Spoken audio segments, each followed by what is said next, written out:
The Kansas Jayhawks dominated the Players Era Festival without Darryn Peterson, and his imminent return is scary for the rest of the Big 12.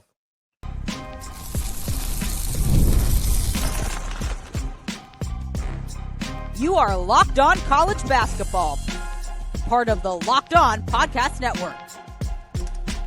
Your team every day. Hey there, what's up? Happy Monday. Happy December. What? Welcome into the Locked On College Basketball Podcast, the only daily national college hoop show out there. We're your host. This is the man, Andy Patton. I'm Isaac Schade. You're joining us at the place to get your college basketball content every single day. It's all part of the Locked On Network, now the #1 sports podcast network there is. Thanks so much for making us your first listener watch to kick off your December. Special shout out to all you everydayers out there and all our members in the Locked On College Basketball Discord community. That link's in the show notes, by the way. Come join us there. This episode is brought to you by Game Time. Download the app, create an account, and use code Locked On College for $20 off your first purchase. Andy, Feast Week is now in the rear view. That's very sad because we love Feast Week. Probably one of the top 3 best weeks of college basketball, along with conference championship week and the first week of the tournament. And now we've already passed that week, whatever. That said, it's time for a 6-pack of Feast Week takeaways. So we're going to look at Kansas and Houston kind of going in different directions last week. Cam Boozer just continues to deliver for Duke over and over and over. Just like Houston, St. John's has some work to do. Wow. Michigan suddenly found themselves, holy cow. And Bennett Stirtz just wins at every level of basketball he finds. So, Andy, we're going to take 2 takeaways per segment here, and we're going to start with a double dose of some Big 12. We're going to start with the Kansas Jayhawks, Andy, who we had previously said the Jayhawks needed to find something around Darryn Peterson because he was all they had. Well, they lost that, and that was a scary proposition. But then, Andy, they went to Las Vegas, and what happened? Yeah, they looked really, really good. That's what happened. Bill Self talked about this after the tournament press conference, I think after the Tennessee game, where he's kind of said, hey, a lot of people counted us out. They counted us out without Darryn. And I mean, yeah, I'll raise my hand happily. I think a lot of people, I did. I think even if Kansas had looked better earlier in the season with Peterson in the mix, like Peterson only played 2 games and he looked really good, but it was easy to kind of have that expectation that, wow, Kansas is going to struggle without, their star player, one of the best freshmen, if not the best freshman in college basketball, considering that some of the guards on that team hadn't looked very good, or, were pretty unproven. You had a freshman in Rosario, you had a redshirt sophomore in Elmarko Jackson, who hadn't really done a whole lot before his injury. So it was, I think, kind of reasonable to be a little down on them, but they proved everybody wrong. Huge shout out to Bill Self, but also to Flory Bidunga for proving that he can be the team's leading scorer and go-to guy when they need him to be. He was outstanding in really all of these games. Shout out to Tre White, a guy who's bounced around. I mean, AJ Storr gets all the crap for being, but Tre White played at 3 different high schools and is on his 4th college. So I think AJ Storr's on number 8 and Tre White's on number 7. So like these are some well-traveled dudes here. But Tre White looked really, really good. I mean, he's a jumbo-sized ball handler, and in that role where they kind of let him, have some freedom, he was excellent, and he drew a ton of fouls, did really good at getting to the stripe. This team looked very good, and the guard depth was what was obviously the concern without Peterson. And we saw some guys really step up. Melvin Council in 3 games in Vegas averaged over 14 points per game and over 4 assists. And then you had kind of some combination of Rosario and Jackson and Jamari McDowell and Jaden Dawson, like all these guys at some point kind of stepped up. Elmarko Jackson, who we mentioned, he had 15 points in the second half against Tennessee. There's not a lot of dudes who score 15 points on Tennessee, period. And to do that in a half coming off the bench for a player who has not been a prolific scorer through this point in his college career, that's tremendous. I think that this Kansas team showed a lot.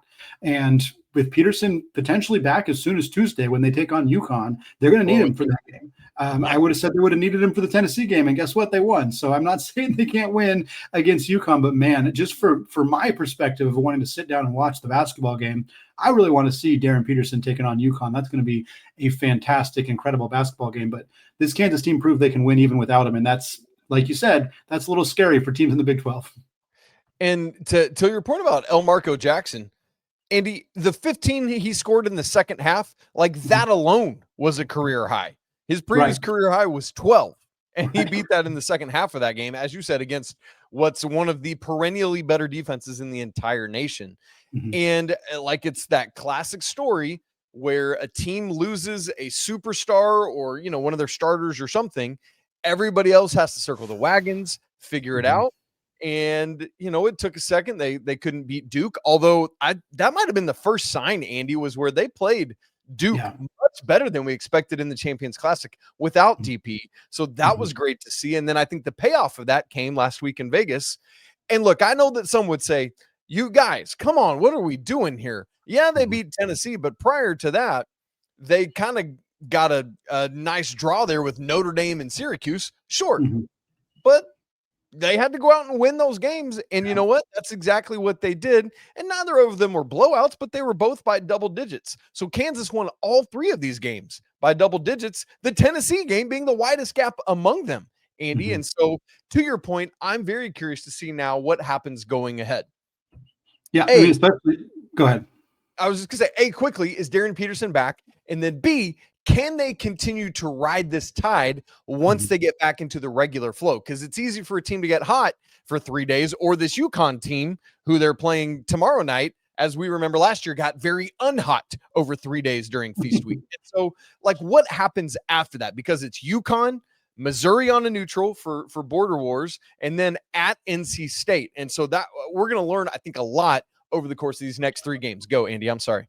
I was just going to say that for Syracuse, you know, that's the same team that nearly took down Houston. I mean, that game went into overtime. So a double-digit win over Syracuse can't be discounted unless you know, I mean, for the simple fact that they came very, very close to what would have been a stunning upset. It's actually a good segue into the next team that we wanted to talk about, which is Houston. Houston really, I mean, it's hard to say that they like completely struggled or anything like that. Like, their one loss was to a very good Tennessee team. That's not by any stretch of the imagination an ugly loss, but it was a fair amount of ugliness from Houston in this tournament. I mean, they, like we said, they needed overtime to beat Syracuse. There was a lot of things that could have gone differently that would have resulted in Houston not even winning their first game of the Players Era Festival. They then lose to Tennessee, a 3-point loss to the Vols. Again, a very good team, not a bad loss in a vacuum, but when compared to the near loss against Syracuse, and then even then, they're kind of circling the wagons moment was a kind of mediocre win over Notre Dame. And like, I mean, they won by 10, but it was just kind of sloppy and ugly.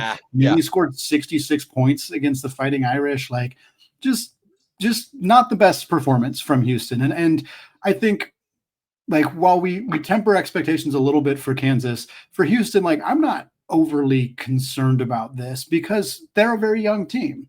And you kind of expect that young teams coming together for 3 games in 3 days, like, that's a difficult endeavor. And that's why you do these things. That's why you do this, is so that you're ready for March. Any coach would tell you they would rather take their lumps right now than take them in March. And so, like, this is how you get that young team ready to go.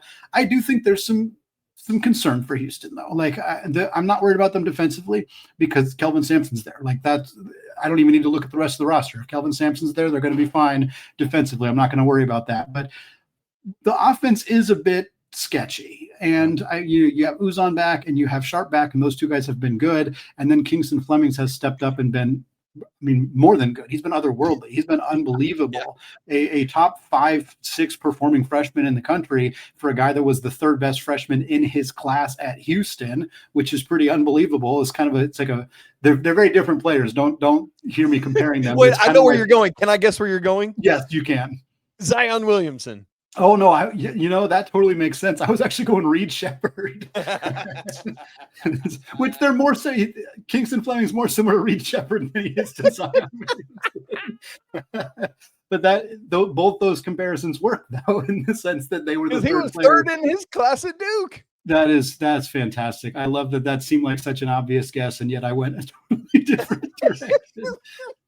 Oh man. Anyway, I think for Houston, the offense is they're gonna find it. It's gonna end up showing up. I think Tugler's a guy that I'm kind of cautiously optimistic on, because we expected, you and I both talked about this, and I think the general kind of college basketball consensus was, oh well, Tugler will just step into a bigger offensive role.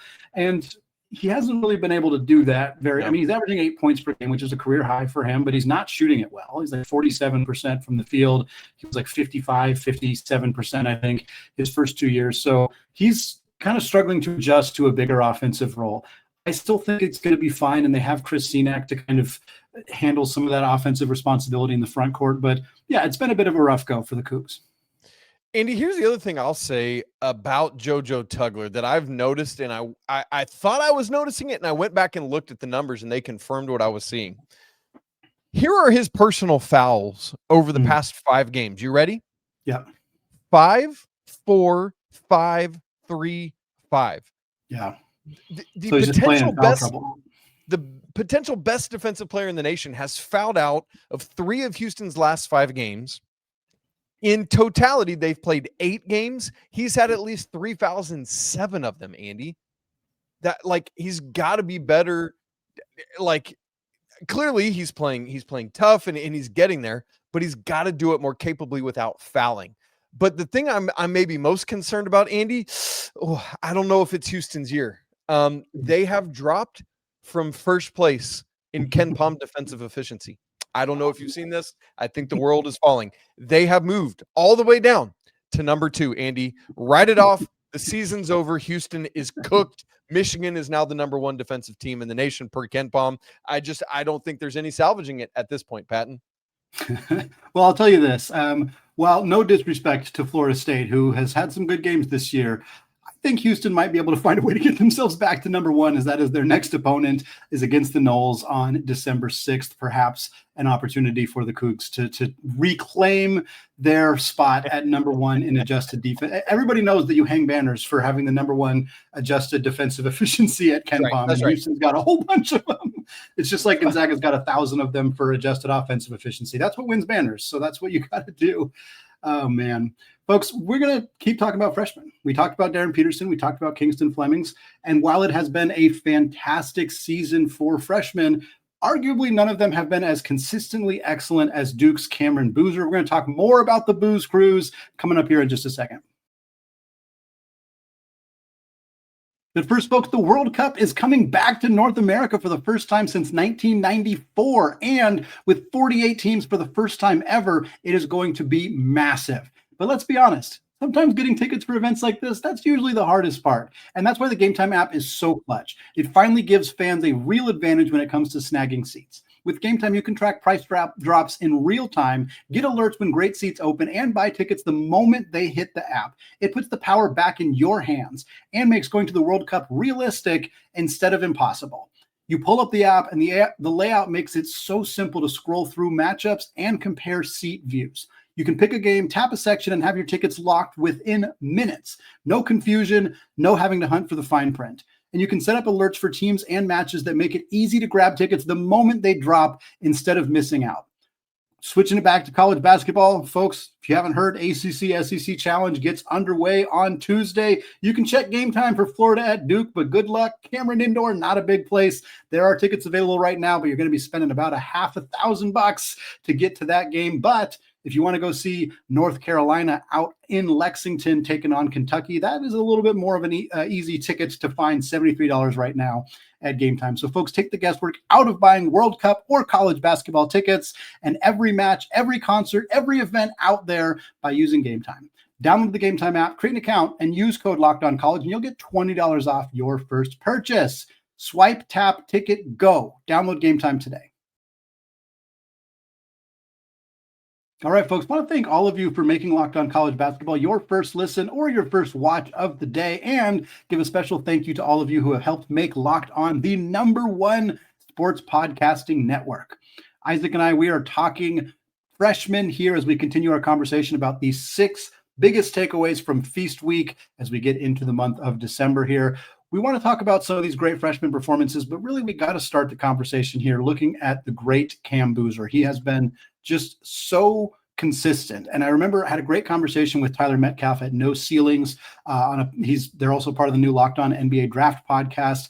We were kind of talking about the top 3 picks in this draft, the Peterson, Debansa, and Boozer. And he kept saying like Boozer is so consistent and kind of boring, like not boring to watch, but just like he just continues to be ho-hum. I'm going to get my numbers. I'm going to be efficient. I'm going to be productive. And I very much understand that sentiment, having watched Duke a handful of times this year, of like, it just feels kind of inevitable. And it's not as flashy necessarily as other players, but they're also not, you don't feel like you're going to get a 3-minute stretch where he makes a bunch of mistakes and kind of just suddenly looks like a freshman. Like, it just feels like Boozer is just so consistent right where he needs to be. He's putting up around 20 points, around 10 rebounds, around 4 assists, basically every single night. And coming off of another 35-point performance, he now has 2 35-point games as a freshman, which no other Duke freshman has ever done. And he's only played 8 games, Isaac. Unbelievable to see Boozer be this level of good so far in his college career.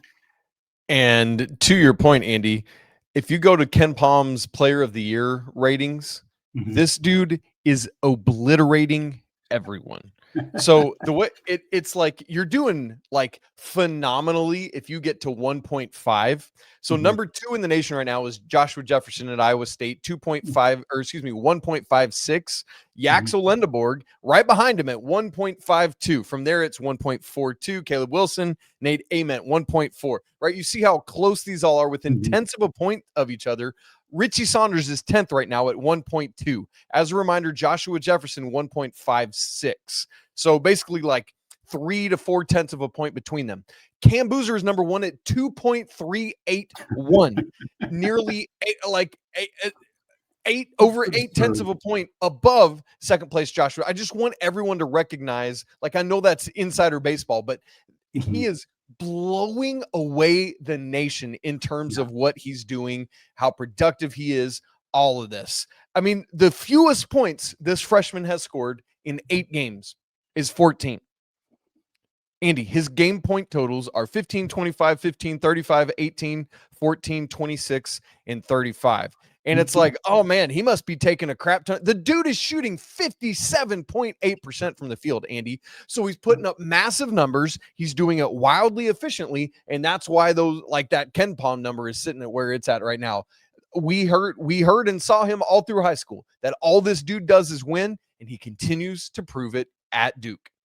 Yeah. And to the point too, with Duke's schedule has been pretty good. Like, they have played a lot more, the majority of their bye games they have played. And I'll admit that the Western Carolina, they've played Niagara, they've played Howard. All those teams are around, or an Army. All those teams are outside of 250 at Ken Palm. But Boozer was great against Texas. He was great against Indiana State. He was great against Kansas. He was great against Arkansas. Like, he has been good against the good teams they have played. He has been good against the bad teams that they have played. Like, he has, again, it's that consistency that we have seen from him at this point. And he's, I mean, again, for a program that in the last not 6 or 7 years, like just the freshmen alone that have come through that program. You have your Zion Williamsons, your Cooper Flaggs, your Paulo Bancheros. Like, Boozer has been as good or better than all of them already. Yes, it's too early to crown him like the best Duke freshman ever or anything like that, but he is well on his way to putting together an all-time season for a very, very good Duke team, a team that we had some concerns about their point guard play, but as long as somebody can get Cam the ball, they're going to be fine because he can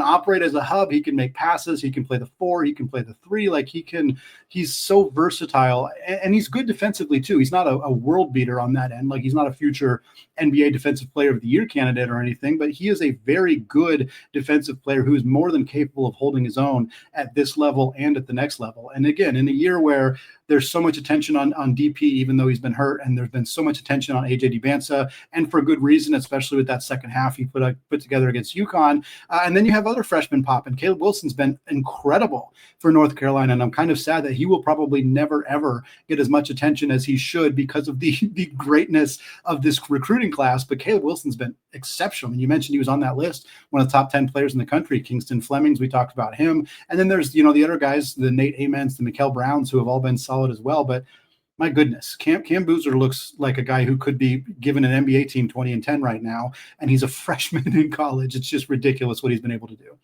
Andy, his offensive rating right now is 148 at Sports Reference. His defensive rating is 76.1. Andy, That's pretty good, right? I think, because usually you're trying to get under 100 is good. Under 100 is good. Andy, I kind of sell it short because 76.1 is just, maybe good enough to lead the nation in defensive rating per Sport Reference. That's what he's doing. It's absurd. Now, here's what's fun. They've played some big games, but Tuesday night in the ACC SEC Challenge is where he's got his real chance to prove it against what most consider to be the nation's best front court. You go out and make a statement against Florida tomorrow night at home inside of Cameron Indoor Stadium. I mean, that's a Heisman moment opportunity waiting him. Andy, let's go to our next point here where we talk about that. And we got to go to the Big East now, because we had some concerns about St. John's coming into the season, particularly about the backcourt and what they were going to do there. It's starting to look like perhaps those fears may have some legitimacy. Obviously, caveat, however you prefer to say it, it's way early in the season. But St. John's is 4-3. Their best wins, or their wins, I should say, are against teams outside the top 100 other than Baylor, and their 3 losses are against the 3 best teams they've played in Auburn, Iowa State, and Alabama. So you've got this kind of clear demarcation line, and they've got an opportunity coming up on Saturday against Ole Miss. They've got an opportunity a couple Saturdays after that in the CBS Sports Classic against Kentucky. And I'm waiting to see if St. John's is going to find something there, because right now it's looking like UConn is potentially going to run away with the Big East unless the Johnnies can find something here.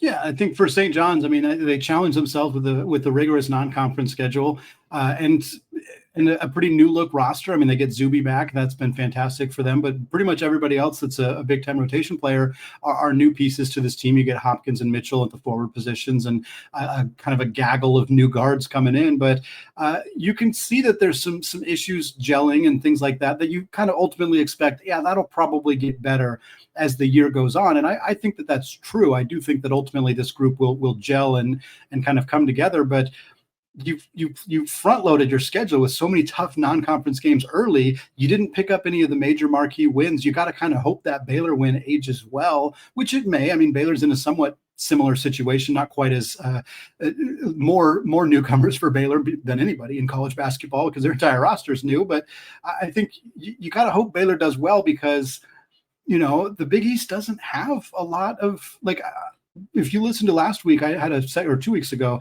had a segment talking about concerns about the Big East. And I kind of said, UConn looks great. St. John's will be fine. Everybody else, not so great. And now it's like St. John's is kind of in that mix. I still think they're the clear second team. I just think the gap UConn, the gap between them and whether it's Creighton or whether it's Villanova or Georgetown at this point, who's next, is getting a little bit smaller. And I think if you're St. John's, you start at this point, you're realizing you're going into conference play. And by the time you get to conference play, there may not be as many quad one opportunities as you thought there were going to be. You really got to take a game from UConn if you can. And then after that, there's not a lot of opportunities where, you don't want to take losses to Creighton or Marquette anymore, because those don't look like very good losses. So I think Creighton will be fine. I think St. John's will be fine.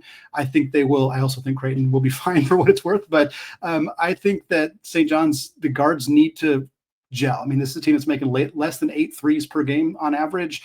They're not shooting very many of them. They're 35% though, so it's kind of mediocre. I think that this team will figure it out, but it did not look good at the Players Era Festival. Even the win over Baylor was not. I mean, they won by 15, but there was a lot of slop in that one. Speaking of that Players Era Festival, heading into it, the Michigan Wolverines were undefeated, but you know what, Andy? They were playing so basketball. Had some struggles with Wake and TCU. But then, holy smokes, they go into this event and beat everyone by approximately 8 million points apiece. What's going on there, and is it sustainable? We'll get to that in just a second. Right after I tell you about Omaha Steaks. You guys, the holidays always feel a little easier when you already know the perfect gift. And Omaha Steaks, man, they're making it almost too simple. Whether you're treating yourself this season or sending something memorable to a family or friend, Omaha Steaks delivers handcrafted perfection right to their door, or maybe yours if you're treating yourself.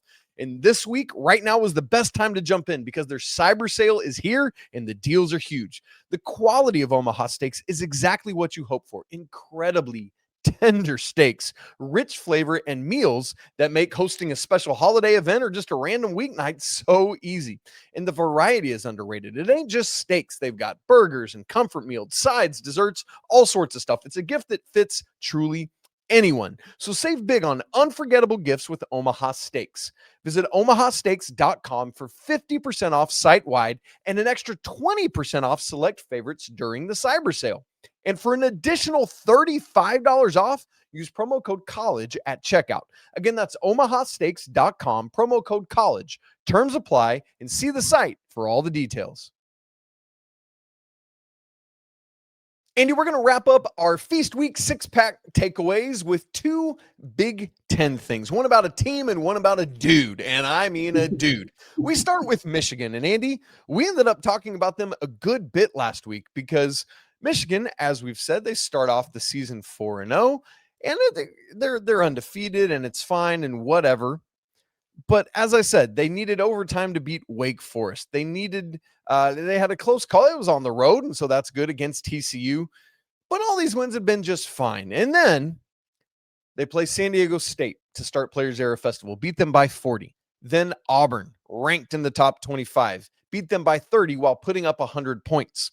Then they play Gonzaga in the championship of the Players Era Festival and beat them by 40. Andy, 40, 30, and 40. I don't care who you're playing. It's 2 ranked teams who you put up 100 on and a San Diego State team that maybe isn't quite as good right now as we thought they were going to be, but it ain't a throwaway team, and you beat them by 40. Dude, a combined 110-point margin of victory? What happened to Michigan to allow them to suddenly flip like this? I got a couple of things. One, incredible math on the fly there. Really, really impressed by that. Nice work. Number 2, you mentioned TCU. I just want to give them quick flowers because yes, please do.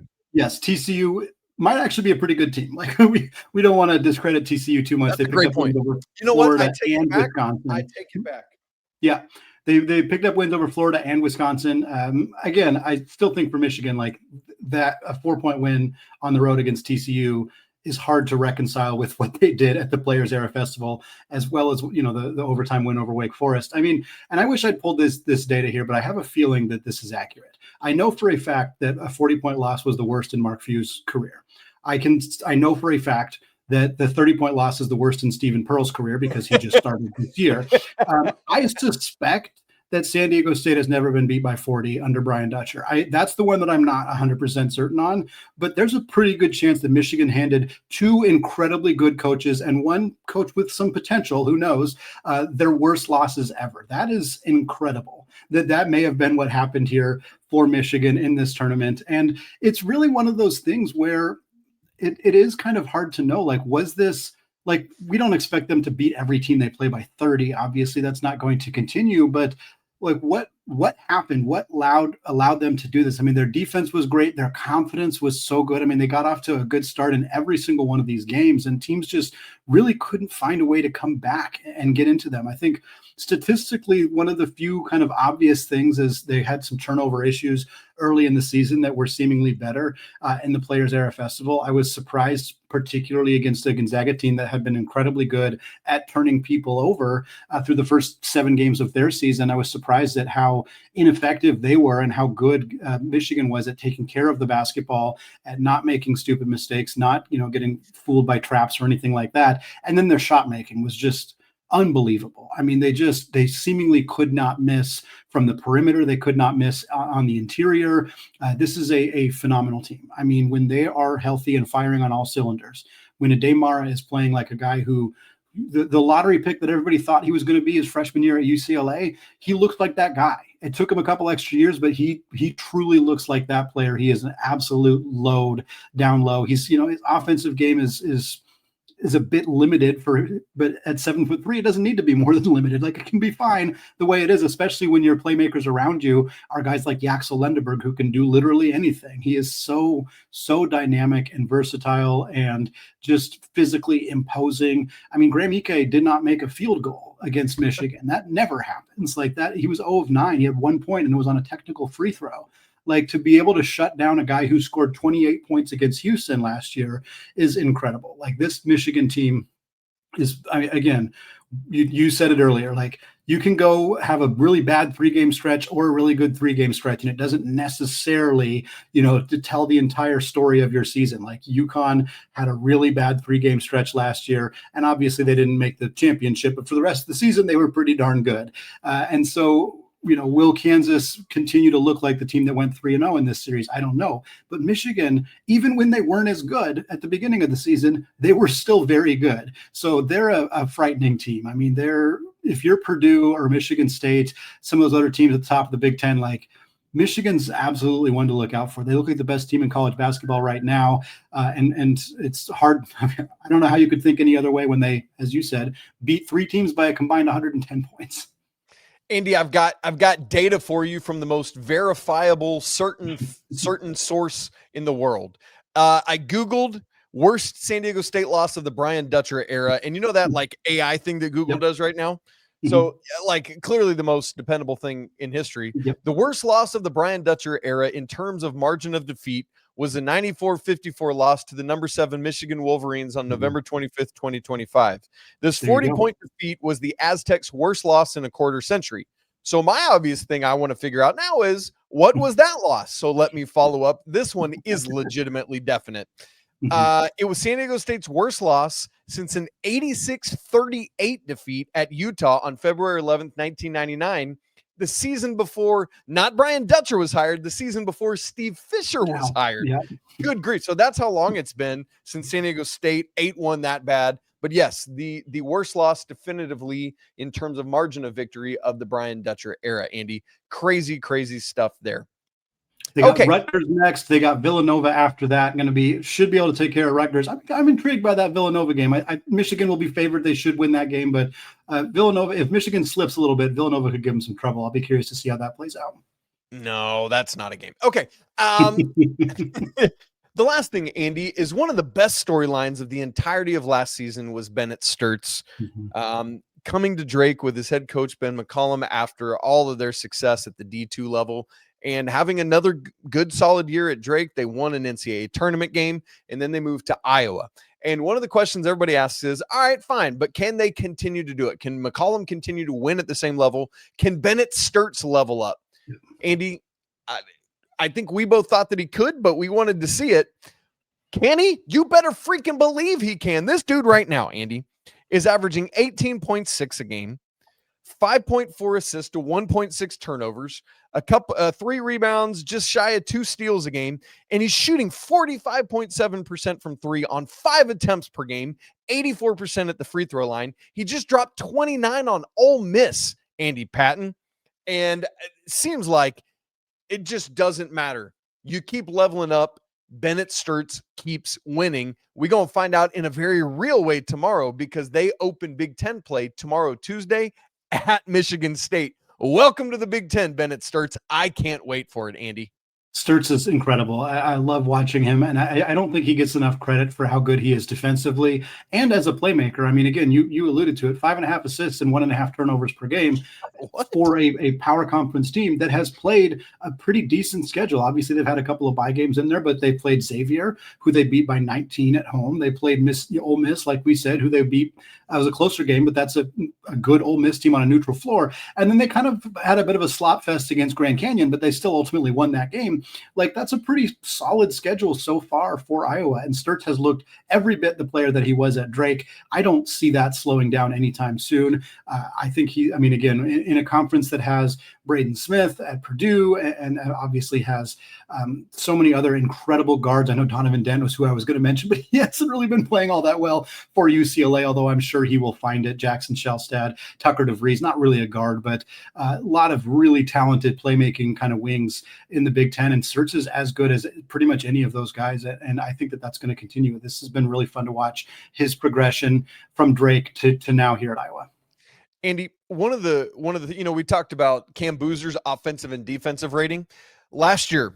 Bennett Stirtz was incredible. He led the Missouri Valley with a 130 offensive rating. He was great at deep. Remember, we talked about under 100 is good in defensive rating. He was 97.7. And do you want to talk about, can he level up? He's better in both this year. Wow. 130 in offensive rating last year, 139.7 this year. So just shy of 140. As a reminder, Cam Boozer was 148. 97.7 defensive rating last year. This year, 96.9. So not much below that, but better in both offensive and defensive rating. Obviously, we'll find out more when they get to Big Ten play, but this train ain't slowing down. Andy Patton, get us out of here. Well, folks, thank you so much for listening. Thank you so much for being with us here in December. Now, the best thing about December, it is 1 month closer to March. So we are getting closer and closer to the best time of the year. We are sad Feast Week is over, but a lot of fun stuff to take away from it. Some fun stuff this week as well. Like we said, the ACC SEC Challenge, that phenomenal game between UConn and Kansas. And then, of course, this weekend, there's going to be a ton of great games on Saturday as well. So much to get going here on the show. So we'll stick with us here 5 days a week, getting you ready for all of that action. As always, we want to say apologies to the Lawyer family, especially since I didn't mention him among the Big Ten guards. Cheers to the McBruins. Let's go Wild Popes. And until Tuesday, peace out.